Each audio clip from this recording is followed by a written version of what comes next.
Y por cierto, para esto mismo está en la línea Fernando Belaunzarán, exdiputado del PRD, también analista que ha estado con nosotros en ocasiones previas y justo para hablar sobre el fallo de la Suprema Corte del uso lúdico de la marihuana y del cannabis. ¿Qué tal, Fernando? Un gusto saludarte. Buenas tardes. El gusto es mío, Ricardo. Un saludo a ti, a tu auditorio. Fuerte abrazo. Muchas gracias. Bueno, cuéntanos un poco, Fernando, ¿qué significa este fallo que dio la Suprema Corte de Justicia y cómo ves las reacciones que ha tenido, por supuesto, el sector político y en general la ciudadanía?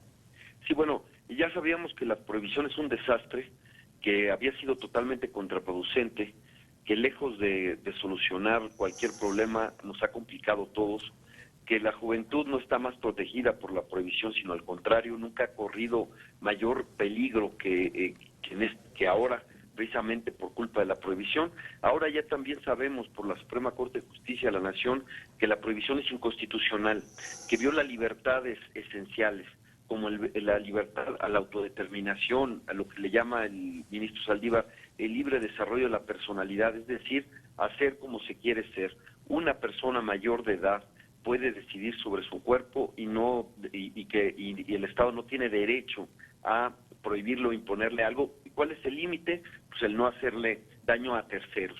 Eso es lo que resolvió la Suprema Corte y por lo tanto 4 ciudadanos podrán autoproveerse de marihuana, vendrá una cascada de amparos en los mismos términos para que pronto haya jurisprudencia y que todos los mayores de edad puedan tener también esa posibilidad, claro, de manera responsable y por lo tanto lo que queda aquí es, yo diría, el balón en manos del Congreso. Ponga una regulación que ponga reglas donde no las hay y yo diría, no solo para el cultivo y para quitar las leyes de la prohibición que se declararon inconstitucionales, sino yo llamaría al Congreso a que tenga la valentía, el arrojo, la audacia para regular el mercado.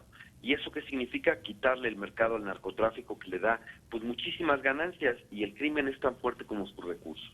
Oye, Fernando, porque aparte aquí hay algo muy claro. ¿No te parece que hay una doble moral en general en la sociedad y en las autoridades mexicanas? Porque hay decenas, si no es que cientos de sustancias que son nocivas para el cuerpo, que son legales, y bueno, si nos ponemos a pensar en todo lo que el gobierno debería de regular por el hecho de ser nocivo para el cuerpo, bueno, no acabaríamos nunca, ¿no? Están las benzodiazepinas, están los relajantes musculares, anestésicos e incluso los solventes, ¿no? Que de acuerdo a las encuestas nacionales de adicciones, son también una parte importante en las adicciones de la juventud mexicana, ¿no?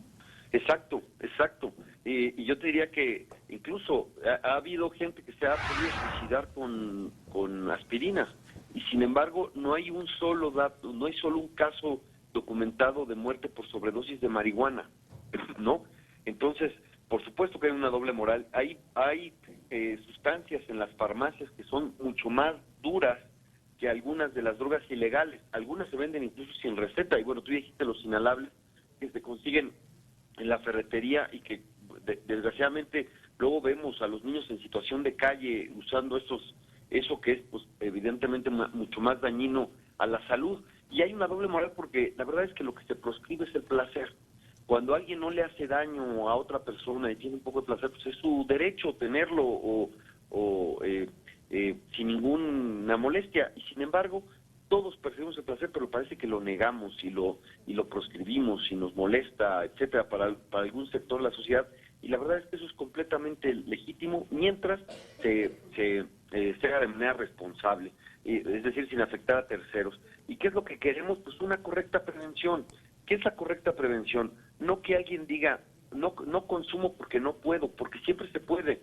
Y lo hacen además con lo primero que tienen al alcance y eso quizás sea mucho más riesgoso, sino la correcta prevención es que alguien diga no consumo porque no quiero o si voy a querer lo voy a hacer de manera responsable, es decir, con medida, etcétera. Como una persona puede tomarse una copa de vino en la comida y eso no lo convierte en alcohólico ni lo convierte en disfuncional, o ser un bebedor social en una fiesta, eso tampoco genera problemas.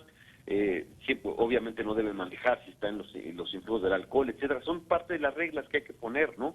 Cuidar que los menores de edad no tengan acceso, eso está bien. Además hay que recordar que el dealer, el vendedor ilegal, no pide una licencia para saber cuántos años. Yo diría, como resumen, que 4 ventajas tendría la gente o 4 riesgos no correrían los jóvenes si se regula la marihuana. Primero, no tendrían contacto con una delincuencia que puede ser muy violenta. Segundo, no tendrían el riesgo de tener represión policíaca, ser extorsionados por la policía o incluso acabar en la cárcel. Tercero, no tendrían contacto con sustancias más tóxicas, porque no hay ningún control de calidad, no se sabe qué es lo que te venden en el mercado negro, no hay aquí con quién quejarse, ni quién puede constatar lo que tiene, y puede tener pesticidas u otras sustancias más tóxicas. Y cuatro, y esto es muy importante, que no tendría contacto con drogas más duras, porque el punto de encuentro entre la marihuana y drogas más duras es el famoso dealer, que no solo quiere vender marihuana, sino que les quiere vender todo lo que tienen en el menú.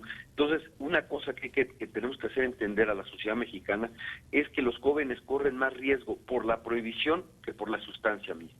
Ya lo creo, pues ese es un punto muy importante. Además, hay ciertas incongruencias que tú también habías mencionado previamente, porque actualmente la Ley General de Salud permite la posesión de un mínimo de marihuana o de cannabis, que me parece que son 5 gramos.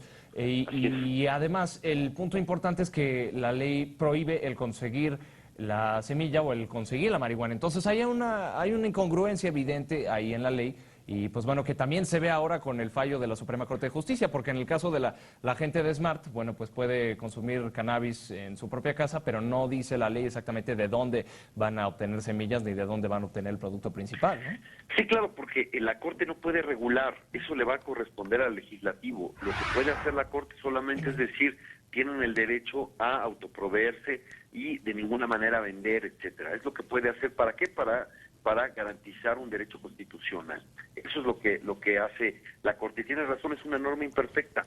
Más que permitir, lo que hacen es una exención de responsabilidad si se tiene 5 gramos como como dosis de consumo inmediato, es lo que se dice. Pero en la práctica, cualquier persona que es detenida con marihuana, así esté por debajo de la tabla, lo menos que le pasa es la extorsión. Y tenemos a muchísimos consumidores en las cárceles, es decir, nuestros despenalizacionarios del gobierno quieran decir que ya somos de avanzada porque no perseguimos a los consumidores, pero la realidad es que nuestras cárceles están repletas de consumidores, como lo demostró la investigadora Catalina Pérez Correa del CIDE. Correcto, Fernando. Ya por último, una pregunta. ¿Esto es un asunto que debe de resolverse a través de una consulta ciudadana? ¿Es algo que debe de buscar el legislativo? Mira, las decisiones, en la cuestión de derechos, pues la verdad es que los derechos no se votan. Si uno tiene derecho a tener la autodeterminación de su cuerpo, a decidir sobre tu sistema nervioso, ahora sí que como dice Escotado, dentro de mi piel mando yo, pues eso no puede estar acontentido. La mayoría es un derecho individual. Ese se tiene que respetar, eso es lo que hacen las sociedades avanzadas. En cuanto a lo demás, de la regulación, mira, yo creo que es una decisión de Estado.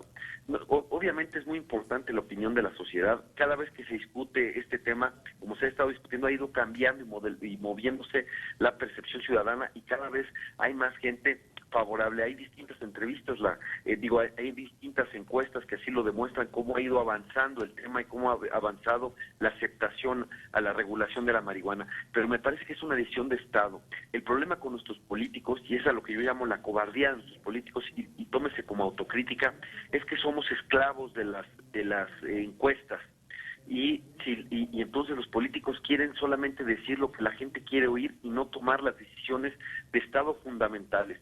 La prohibición está hundiendo este país, está descomponiendo hay un proceso de descomposición del país tremendo. Las organizaciones criminales son cada vez más fuertes, el Estado es cada vez más débil, y lo que urge son estadistas que tengan el valor para hacer lo correcto y lo necesario, así sean medidas impopulares, porque de lo contrario, pues estamos en la inmovilidad. Un estadista sabe correr riesgos y sabe incluso hipotecar su capital político por algo que necesita el país, aunque eso tenga un costo político. Ese tipo de políticos es lo que necesitamos. Precisamente por la inacción del Poder Legislativo es que tuvieron que entrar los ciudadanos, la audacia de los ciudadanos que yo reconozco, a los ciudadanos de Smart, para ir a las instituciones y llegar a la Suprema Corte, y por eso este fallo, que yo digo trascendente, un avance fundamental para el país. Claro, oye, pues Fernando, rescato mucho lo que dijiste, que los políticos deben de hacer lo correcto a pesar de que esto represente un bajo capital político o, bueno, a pesar de que no sea popular. Entonces vamos a tener muy en cuenta eso y te agradezco muchísimo, como siempre, que nos hayas dado estos minutos, Fernando. No, yo te agradezco a ti, Ricardo, siempre es un privilegio. Te invitamos a seguir cuestionando la información con los siguientes videos.